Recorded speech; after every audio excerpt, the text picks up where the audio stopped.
Hello, have you ever seen this pattern of 0, comma and function in JavaScript before and you asked yourself what it is and why this function is being called like that? So first of all, we are dealing here with comma operator, and comma operator evaluates each of its operands and returns the value of the last operand.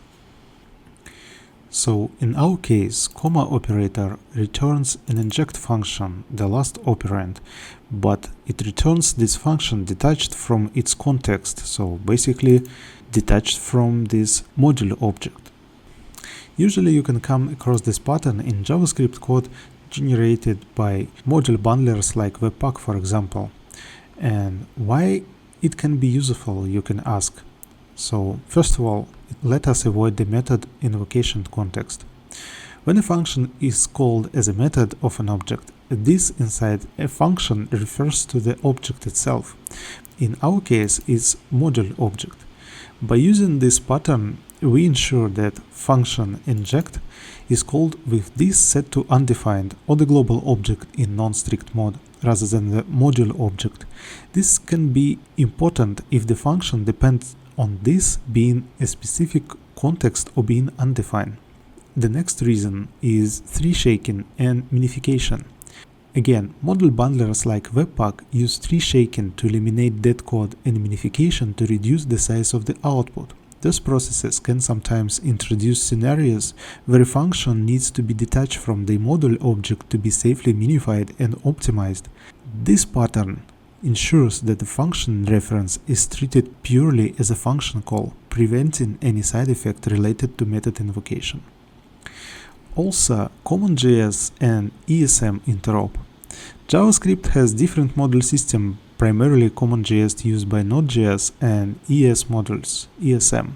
The bundlers often have to generate code that works correctly across those systems. This pattern helps to avoid issues then interop code between CommonJS and ESM modules is generated, ensuring the function is called correctly regardless of the module system. Let's now look at this simple example. What we have here is an object with a single method, and what this method does just logs its context to the console. In case we call this method on an object like we usually do, this method unsurprisingly logs an object to the console. So this, in that case, is an object which contains the method. But if we use the pattern of 0, comma and function, then the method logs undefined in strict mode or the global object. In case of the browser, there's gonna be the window. To achieve the same result, we could simply declare a variable and store this method inside this variable, basically detaching the method from the object. For example, we could declare a ref variable and store an object method inside that ref and call that ref now as a detached function.